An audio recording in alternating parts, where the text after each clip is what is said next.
ವಂದನೆಗಳು, ನಮಸ್ಕಾರಗಳು. ಒಂದು ಸಾರಿ ಕ್ರಿಸ್ತನಿಗೆ ನಾವೆಲ್ಲರೂ ಸೇರಿ ಚಪ್ಪಾಳೆ ಹೊಡೆಯೋಣ. ಎಲ್ಲ ಚಪ್ಪಾಳೆ ಹೊಡೆಯಬೇಕು.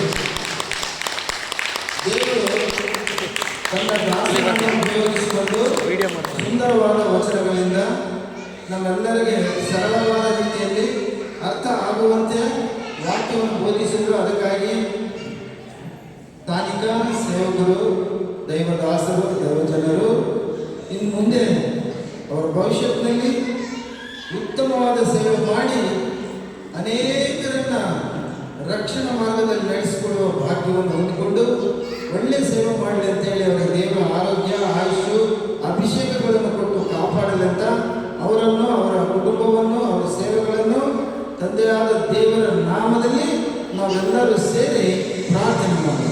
ಹಲ್ಲೆಲೂಯಾ. ಎಲ್ಲರೂ ಸೇರಿ ಹೇಳ್ಬೇಕು ಹಲ್ಲೆಲೂಯಾ. ಹಲ್ಲೆಲೂಯಾ ಮನುಷ್ಯ ಹಲ್ಲೆಲೂಯಾ, ಹಲ್ಲೆಲೂಯಾ, ಹಲ್ಲೆಲೂಯಾ. ಹಟ್ಟಿ ಅಂತ ಒಂದು ಗ್ರಾಮ ಇತ್ತು. ಆ ಊರಲ್ಲಿ ಎಷ್ಟು ಬಾವಿ ತೆಗೆದ್ರೆ ನೀರು ಬಂದಿಲ್ಲ. ಯಾರೋ ಫಾಸ್ಟ್ ಆಗ್ತಿದ್ರೆ ಫಾಸ್ಟಾಗಿ ಬರ್ರಿ, ಬಾವಿ ಇನ್ನೊಂದು ಹೊಸದು ತೆಗಿತೀವಿ, ನೀರು ಬರ್ತದೆ, ಸ್ವಲ್ಪ ಪ್ರಾರ್ಥನೆ ಮಾಡ್ರಿ. ಆಗ ಅಲ್ಲೆಲ್ಲ ಹೇಳ್ಕೊಂಡು ಬಾವಿ ತೆಗೆಸಿದ್ರೆ ಸಮೃದ್ಧಿಯಾದ ನೀರು ಬಂದುಬಿಡ್ತು. ಒಬ್ರು ಅಲ್ಲಿಗೆ ಹೇಳೋರು. ಯೇಸು ಕ್ರಿಸ್ತನ ನಾಮದಲ್ಲಿ ಪ್ರಾರ್ಥಿಸಿ ನಾವೇನು ಮಾಡ್ತೀವೋ ಆ ಕಾರ್ಯವು ಸಿದ್ಧವಾಗುತ್ತದೆ, ಆ ಕಾರ್ಯಕ್ಕೆ ಜಯ ಸಿಗುತ್ತದೆ. ಅಲ್ಲೆಲ್ಲ ಒಂದು ವಚನ ಹೇಳಿ ಈ ಕಾರ್ಯಕ್ರಮವನ್ನು ನಾನು ಮಾಡಲು ಇಚ್ಛಪಡ್ತೀನಿ. ಕೊಲೊಸ್ಸೆರ್ ಬರೆದ ಪತ್ರಿಕೆ 3ನೇ ಅಧ್ಯಾಯ 17ನೇ ವಚನ. ಒಬ್ರು ಓದಬೇಕು.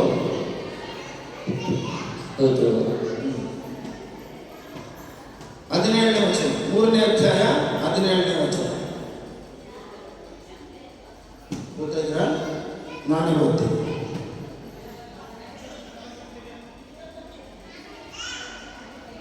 ಮೂರು 17.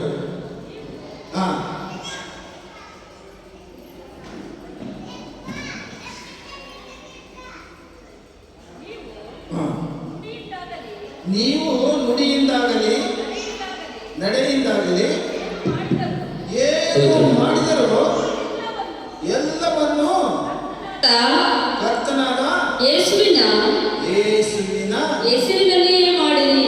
ಹೆಸರಿನಲ್ಲೇ ಮಾಡಿ. ನಾವೇನ್ ಮಾಡಿದ್ರು ಏನ್ ಮಾಡ್ಬೇಕಂತ ನಾವು ಕರ್ತನಾದ ಯೇಸು ಕ್ರಿಸ್ತನ ಹೆಸರಿನಲ್ಲೇ ಮಾಡಬೇಕು. ಅವಾಗ ಆ ಕಾರ್ಯಕ್ಕೆ ಆಶೀರ್ವಾದ. ಅಯ್ಯವರು ಹೇಳಿದ್ರು, ವಾಕ್ಯ ಹೇಳಿದ್ರು, ಬಹಳ ಸುಂದರವಾಗಿ ಹೇಳಿದ್ರು. ನಿಮ್ಗೆ ಎಷ್ಟು ಅರ್ಥ ಆಯ್ತು ನನಗೆ ಗೊತ್ತಿಲ್ಲ, ಆದರೆ ನನಗೆ ಬಹಳ ಚೆನ್ನಾಗಿ ಅರ್ಥ ಆಯ್ತು. ಆ ಅಯ್ಯನವರು ಹೇಳಿದಂಥ ವಾಕ್ಯದಲ್ಲಿ 3 ಮಾತು ಹೇಳಿ ಈ ಕಾರ್ಯವನ್ನು ನಾನು ಮಾಡಲು ಮುಂದೆ ಹೋಗ್ತೀನಿ. ಒಂದನೇದೇನೆಂದರೆ, ಅಬ್ರಹಾಮನು ದೇವರನ್ನ ನಂಬಿದ ಮಗನು, ವಿಶ್ವಾಸಕ್ಕೆ ತಂದೆ ಅಂತ ಅವರಿಗೆ ಹೆಸರು. ಅವನಂತಹ ವಿಶ್ವಾಸ ಈ ಲೋಕದಲ್ಲಿ ಯಾರೂ ಇಲ್ಲ. ದೇವರನ್ನು ನಂಬಿದಾತ ಒಳ್ಳೆ ದಾಸ ಅಬ್ರಹಾಮ. 100 ವರ್ಷಗಳು ಮಗ ಹುಟ್ಟಿದ ಇಸಾಕ. ಅವನಿಗೆ ಮದುವೆ ಮಾಡಬೇಕು ಅಂತ ತೀರ್ಮಾನ ಮಾಡಿದ. ಏನು ಮದುವೆ ಮಾಡಬೇಕು ನಮ್ಗೆ ಇಷ್ಟ ಅಲ್ಲ, ನಾನು ಮೊಳಕಾಲ್ಮೂರಲ್ಲೇ ನೋಡ್ತೀನಿ, ಇಲ್ಲಿಂದ ರಾಯದುರ್ಗದಲ್ಲಿ ನೋಡ್ತೀನಿ ಅಂತ ನಾವು ಇಚ್ಛೆ ಪಡ್ತೀವಿ. ಆ ಥರ ಅಲ್ಲ. ಅಬ್ರಹಾಮನು ಏನು ಇಚ್ಛೆ ಪಡೆದ, ನನ್ನ ಸ್ವಕೀಯದಿಂದಲೇ ನನ್ನ ಮಗನಿಗೆ ಕನ್ಯೆ ತರಬೇಕು. ಯಾರಿಂದ ಹೇಳಬೇಕು? ಸ್ವಕೀಯರು, ನನ್ನ ಸ್ವಂತ ಜನರು. ಇವತ್ತು ದೈವೇಶ್ ಅಬ್ರಹಾಂ ಅವ್ರಿಗೆ ಅಬ್ರಹಾಮನ ಮಾತು, ಬೈಬಲ್ನಲ್ಲಿರುವ ಅಬ್ರಹಾಮನ ಮಾತು ಅನ್ವಯಿಸ್ತಾ ಇದೆ. ಯಾಕಂದ್ರೆ ಅವ್ರು ಏನ್ ಮಾಡಿದ್ದಾರೆ, ಅವ್ರ ಸ್ವಂತ ಜನರಿಂದನೇ ಕನ್ಯೆಯನ್ನು ಹುಡುಕಬೇಕು ಅಂತ.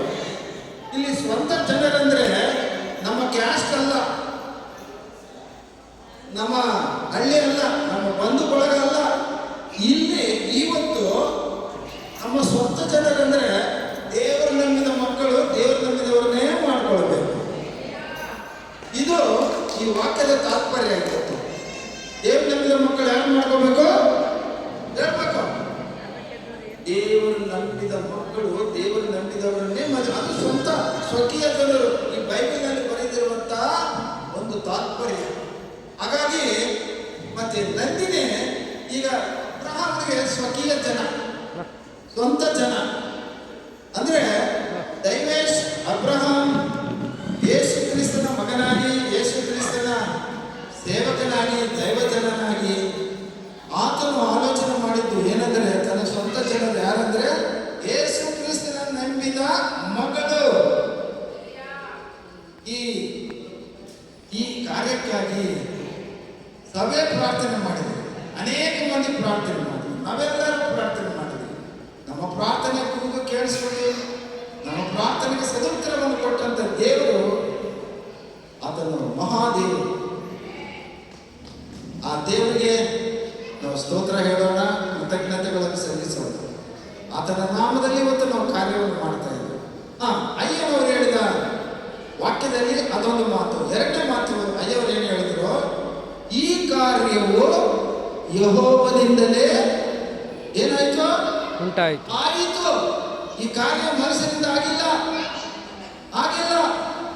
ನಾವು ಅಂದ್ಕೊಳ್ತೀವಿ ನಮ್ಮ ಬಂಧು ಬಳಗ ಸಂಬಂಧ ತರ್ತಾರೆ, ಮಾಡ್ತಾರೆ, ಮಿತ್ರರು ತರ್ತಾರೆ, ಮಾಡ್ತಾರೆ, ಅಥವಾ ಪಾಸ್ಟರ್ಗಳು ತರ್ತಾರೆ, ಮಾಡ್ತಾರೆ. ಅಲ್ಲ, ಈ ಕಾರ್ಯವು ಯಾರಿಂದ ಆಯ್ತು ಅಂದ್ರೆ ಯೆಹೋವನಾದ ದೇವರಿಂದ. ಹಲ್ಲೆಲೂಯಾ. ಯಾರಿಂದ? ಯೆಹೋವನಿಂದ ಆಯ್ತು ಅಂತ 50ನೇ ವಚನದಲ್ಲಿ ಬರೆಯಲ್ಪಟ್ಟಿದೆ. 24ನೇ ಅಧ್ಯಾಯ 50ನೇ ವಚನದಲ್ಲಿ ಈ ಕಾರ್ಯವು ಇವತ್ತು ದೇವರಿಂದಲೇ ಆಗಿರೋದು. ಅಬ್ರಹಾಮನು, ನಮ್ಮ ದೈವೇಶ್ ಅಬ್ರಹಾಮ, ಹಳೆ ಒಡಂಬಡಿಕೆ ಅಬ್ರಹಾಮನಲ್ಲ ನಾನು ಹೇಳ್ತಿರೋದು, ನಮ್ಮ ದೈವೇಶ್ ಅಬ್ರಹಾಮ ಧನ್ಯನು. ತೆಲುಗಿನಲ್ಲಿ ಒಂದು ಮಾತೈತೆ, ಸಾಮರ್ಥ್ಯಗಳ ಗ್ರಂಥದಲ್ಲಿ, ಜ್ಞಾನೋಕ್ತಿಗಳಲ್ಲಿ, ಭಾರ್ಯ ದೊರಕಿನ ವಾನಿಗೆ ಮೇಲೆ ದೊರಕಿನೋ ಯಾರೋ ಅಂದ್ರಂತೆ. ಭಾರ್ಯ ದೊರಕಿನ ವಾನಿಗೆ ತೇರು ದೊರಕಿನ, ತೇರು ಭಾರ್ಯ ತೇರು ಕಾದು. ತೇರು ಅಂದ್ರೆ ಕೇಳು. ಕೆಲವರು ಹೆಣ್ಮಕ್ಳು ಇರ್ತಾರೆ, ಮೇಲು ಒಳ್ಳೇದು ಮಾಡೋರಲ್ಲ, ಚೇಳಿದ್ದಂತೆ ಮಾತಾಡಿದ್ರೆ ಕಚ್ಚಿದಂತೆ, ಹಂಗಿರಬಾರ್ದು. ಇವತ್ತು ದೇವರ ಕಾರ್ಯವಿದೆ. ಇಂಗ್ಲಿಷ್ನಲ್ಲಿ ಹೇಳ್ತಾರೆ, marriages are made in heaven. ಅಯ್ಯವರು ಹೇಳಿದ್ರು, ಈ ಮದುವೆಗಳು ಎಲ್ಲಿ ಆಗಿದೆ ಅವಾಗಲೇ ಆಗೋಗ್ಬಿಟ್ಟಿದೆ. ಎಲ್ಲಿ? ಸ್ವರ್ಗದಲ್ಲಿ. ಸ್ವರ್ಗ, ಮೋಕ್ಷ, ದೇವಲೋಕ, ಪರಲೋಕ ಇವೆಲ್ಲ ಒಂದೇ. ಆ ದೇವರ ಸನ್ನಿಧಿಯಲ್ಲಿ ಇವರ ಮದುವೆ ದೇವರ ಪ್ರಣಾಳಿಕೆಯಲ್ಲಿ ಆವಾಗಲೇ ಆಗೋಗ್ಬಿಟ್ಟಿದೆ. ಆದರೆ ನಿಮಿತ್ತ ಮಾತ್ರ ನಾವು ಈ ಕಾರ್ಯವನ್ನು ಜರುಗಿಸ್ತಾ ಇದ್ದೀವಿ. ಅದು ಏನು? ತಂದೆಯಾದ ದೇವರಿಗೆ ಸ್ತೋತ್ರ ಹೇಳಿ, ಕೃತಜ್ಞತೆಗಳನ್ನು ಹೇಳಿ, ಯೇಸು ಕ್ರಿಸ್ತನ ನಾಮದಲ್ಲಿ, ಕರ್ತನ ನಾಮದಲ್ಲಿ ಈ ಕಾರ್ಯ ಮಾಡಿದರೆ ಆಶೀರ್ವಾದವಂತ ದೇವರ ವಾಕ್ಯ ಹೇಳಿದ ಪ್ರಕಾರ ನಾವೆಲ್ಲರೂ ಕೂಡ ಪ್ರಾರ್ಥನಾ ಪೂರ್ವಕವಾಗಿ ಈ ಕಾರ್ಯಕ್ರಮ ನಡೆಸಿಕೊಳ್ಳಬೇಕು. ಆಮೇಲೆ ನೋಡ್ರಿ, 3ನೇ ಮಾತು, ಅದೇ 24ನೇ ಅಧ್ಯಾಯ ಆದಿಕಾಂಡ 24ನೇ ಅಧ್ಯಾಯ.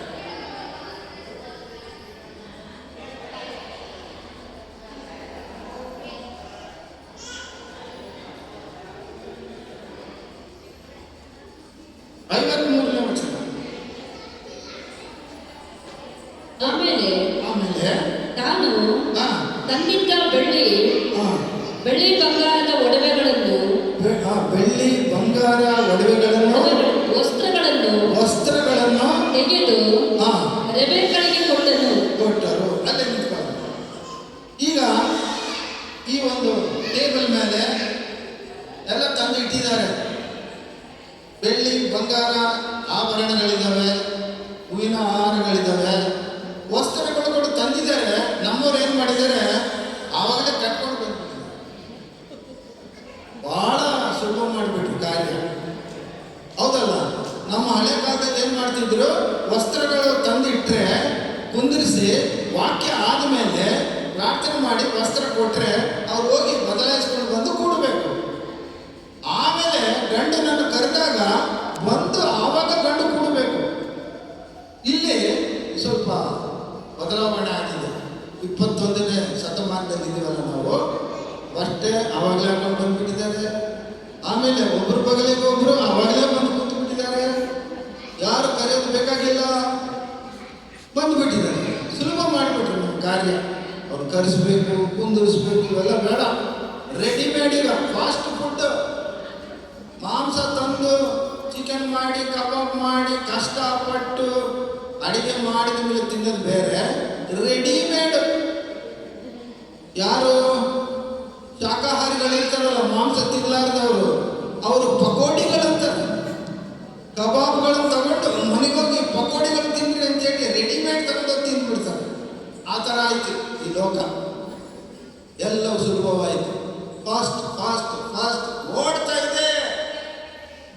ಸ್ವಲ್ಪ ತಾಳ್ಮೆ ಇರ್ರಿ. ಸೈರಣದೊಂದಿಗಿರಬೇಕು ನಾವು. ಹೇಗಿರಬೇಕು? ಸೈರಣೆ ಅಂದರೆ ತಾಳ್ಮೆ, ಸಹನೆ. ತಾಳ್ಮೆ ಸಹನೆಯಿಂದ ನಾವು ಇರಬೇಕು. ದೇವರಿಗಾಗಿ, ದೇವರ ಚಿತ್ತಕ್ಕಾಗಿ ನಾವು ಕಾಯಬೇಕು. ಅದನ್ನು ಇಂಗ್ಲೀಷಲ್ಲಿ ಏನು ಹೇಳ್ತಾರೆ ಅಂದರೆ seek the will of god. ದೇವರ ಚಿತ್ತಕ್ಕಾಗಿ ನಾವು ಕಾಯಬೇಕು. ದೈವೇಶ್ ಅಬ್ರಹಾಂ ನಿಜವಾಗಿ ದೇವರ ಚಿತ್ತಕ್ಕಾಗಿ ಕಾದಿದ್ದರು. ಹಾಗಾಗಿ ಅವರ ಜೀವನದಲ್ಲಿ ದೇವರು ಅದ್ಭುತ ಕಾರ್ಯ ಗೊತ್ತಾಗಿದೆ. ದೈವೇಶ್ ಅಬ್ರಹಾಂ ಜೀವನದಲ್ಲಿ ಒಂದು ಅದ್ಭುತ ಕಾರ್ಯವಾಗಿದೆ. ಸಂಗಾತಿ, ಜೀವನ ಸಂಗಾತಿ ಯಾರು? ಅಮ್ಮನವರು, ನಂದಿನಿಯವರು. ಅವರು ಕೂಡಿ ಬರಲು, ಆತನಿಗೆ ಸಂಗಾತಿ ಆಗಲು ಇದು ದೈವ ನಿರ್ಣಯ, ದೈವ ಇಚ್ಛೆ, ದೇವರ ಚಿತ್ತಮ್ಮ ಅಂತೆಲ್ಲ ಹೇಳ್ತಾರಲ್ಲ, ಇದು ದೇವರ ಚಿತ್ತವಾಗಿದೆ. ಪ್ರಿಯ ಮಕ್ಕಳೇ, ಈಗ 3 ಮಾತು ಮುಗೀತು. ಏನು? ಒಂದು, ಇದು ಸ್ವಕೀಯರನ್ನು ಮಾಡಿಕೊಳ್ಬೇಕು. ಎರಡನೇದು, ಈ ಕಾರ್ಯವು ಯೆಹೋವನಿಂದಲೇ ಆಯಿತು. ಮೂರನೇದು, ಮತ್ತೆ ಏನೇನು ತಂದ ಕೊಟ್ಟು ಕಳಿಸಿದ್ರಲ್ಲ, ಏನು ಬಂಗಾರ, ಬೆಳ್ಳಿ, ಬೆಲೆ ಬಾಳುವ ಆಭರಣಗಳು ಮತ್ತೆ ವಸ್ತ್ರಗಳನ್ನು ತಂದಿದ್ದು ಕನ್ಯೆ ಅವರಿಗೆ ಒಪ್ಪಿಸಿಕೊಟ್ರು. ಇಲ್ಲಿ ಇದ್ದಾವೆ, ಆಭರಣಗಳಿದ್ದಾವೆ, ಎಲ್ಲ ಇದ್ದಾವೆ. ನಾವು ಒಪ್ಪಿಕೊಂಡಿದ್ವಿ, ಎಲ್ಲ ಇದ್ದಾವೆ ಅಂತ ಹೇಳಿ. ನನಗನ್ನಿಸ್ತದೆ ಇಲ್ಲಿ ಬಂದಿರುವಂಥ ದೇವಜನರು ಕೂಡ ಒಪ್ಪಿಕೊಂಡಿದ್ದಾರೆ. ಎಲ್ಲವೂ ಇಲ್ಲಿ ಟೇಬಲ್ ಮೇಲೆ ಇದ್ದಾವೆ. ಯೇಸು ಕ್ರಿಸ್ತನ ನಾಮದಲ್ಲಿ, ಕರ್ತನ ನಾಮದಲ್ಲಿ ಎಲ್ಲವೂ ಇದ್ದಾವೆ. ಅವರಿಬ್ಬರು ದೈವಜನರು.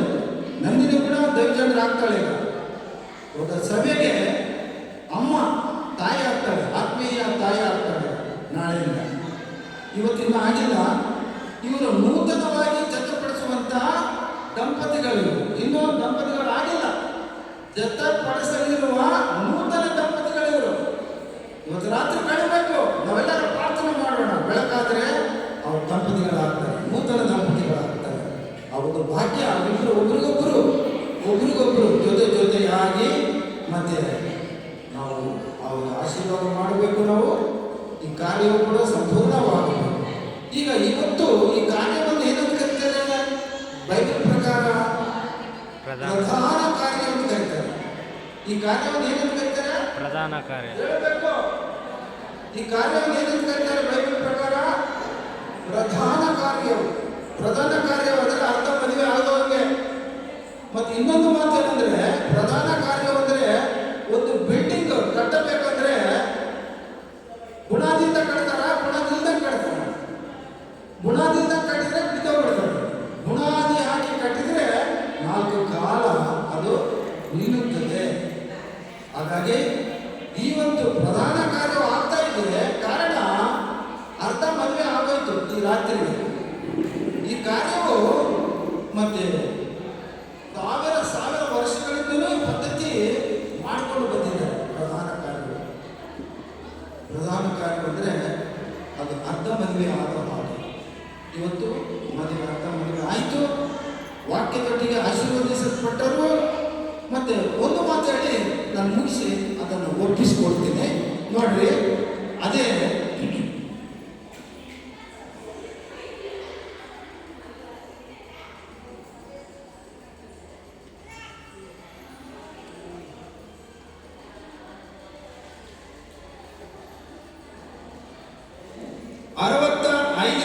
ವಚನ 24ನೇ ಅಧ್ಯಾಯ 65. ನೋಡಿ, ಒಂದು ಒಳ್ಳೆ ಒಂದು ಕಾರ್ಯವನ್ನು ಹೇಳ್ತೀನಿ, ಓದ್ಬೇಕು. ರೆಬೆಕ್ಕಳ ಅಣ್ಣನು ತಾಯಿಯು ಅವನಿಗೆ ಹುಡುಗಿಯು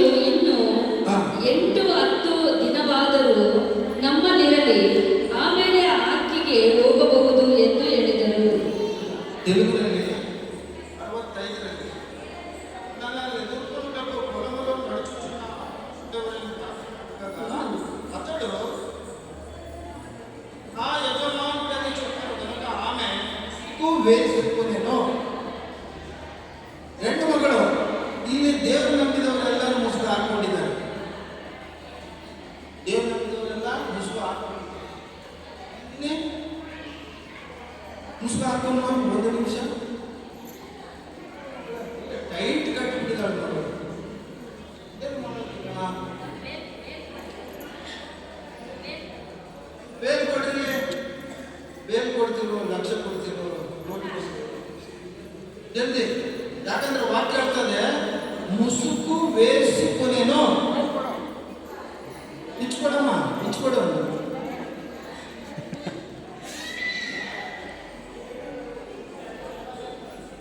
ಓಡಿ ಬರ್ಬೇಕಣ್ಣ.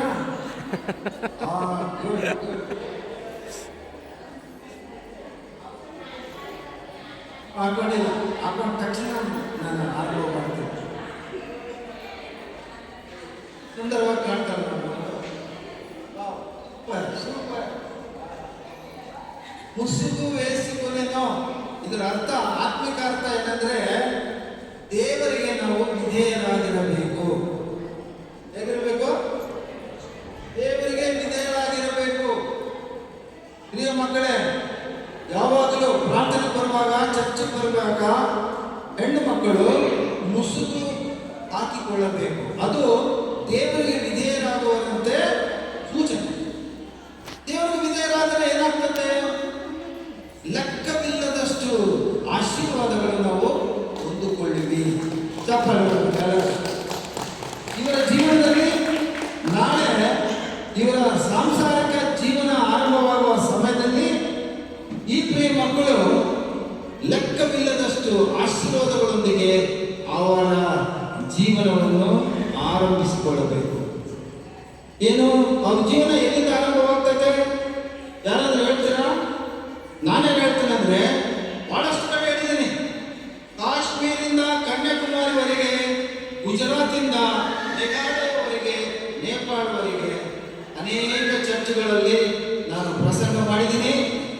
ದೊಡ್ಡ ಚರ್ಚ್ಗಳಲ್ಲಿ, ಮೆಡ್ರಾಸಲ್ಲಿ 2 ಚರ್ಚ್ಗಳು, T Mohan church, AG church 50,000 ಮಂದಿ. ಆಮೇಲೆ ಪುರುಷವಾಕಂನಲ್ಲಿ ಶ್ಯಾಮ್ ಸುಂದರ್ ಚರ್ಚ್ 40,000 ಮಂದಿ. ಬೆಂಗಳೂರಲ್ಲಿ ಮಾತಂಡೆಯ ಚರ್ಚ್ 30,000 ಮಂದಿ. ಈ ತರ ಅನೇಕ ದೊಡ್ಡ ದೊಡ್ಡ ಚರ್ಚ್ಗಳನ್ನು ನೋಡಿದ್ದೀನಿ. ಆದರೆ 1 ಕೋಟಿ ಜನಾಭಾ ಇರುವಂತ ನಗರಗಳಲ್ಲಿ, ಆದರೆ ಈ ಅರಣ್ಯ ಪ್ರಾಂತದಲ್ಲಿ ಇಂಥ ದೊಡ್ಡ ಚರ್ಚ್ ನಾನು ಎಲ್ಲೂ ನೋಡಿಲ್ಲ. ಎಲ್ಲರೂ ನಾನು ಬಹಳ ಸಂತೋಷ ಆಯ್ತು ಈ ಚರ್ಚ್ ನೋಡಿ, ಈ ಆವರಣ ನೋಡಿ, ಅಯ್ಯನವರು ಅವರ ಗೌರವ ಕೊಡುವಂಥ ನೀತಿ ನೋಡಿ ನಾನು ತುಂಬಾ ಸಂತೋಷ ಆಯಿತು. ದೇವರೇ, ಇಂಥ ಸೇವಕರನ್ನು ಅನೇಕ ಮಂದಿನಿ ಎಬ್ಬಿಸಿರಪ್ಪ.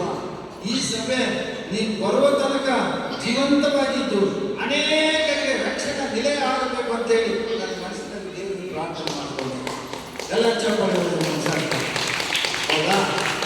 ಹಾಗಾಗಿ ಪ್ರಿಯ ಮಕ್ಕಳಿಗೆ ಇವತ್ತು ಅನೇಕ ಚರ್ಚ್ಗಳಲ್ಲಿ ನಾನು ಪ್ರಸಂಗ ಮಾಡಿದ್ದೀನಿ. CSI ಚರ್ಚ್ಗಳಲ್ಲಿ, ಸಾಲ್ವೇಷನ್ ಆರ್ಮಿ ಚರ್ಚ್ಗಳಲ್ಲಿ, ಪ್ರೆಸ್ಬಿಟೇರಿಯನ್ ಚರ್ಚ್ಗಳಲ್ಲಿ, ಭಾರತ ದೇಶದಲ್ಲಿ, ನೇಪಾಳ ದೇಶದಲ್ಲಿರುವ ಅನೇಕ ಡಿನಾಮಿನೇಷನ್ಸ್ಗಳಲ್ಲಿ ನಾನು ವಾಕ್ಯವನ್ನು ಬಿತ್ತಿದ್ದೀನಿ. ದೇವರ ಕಾರ್ಯಗಳನ್ನು ನಡೆಸಿಕೊಟ್ಟಿದ್ದೀನಿ.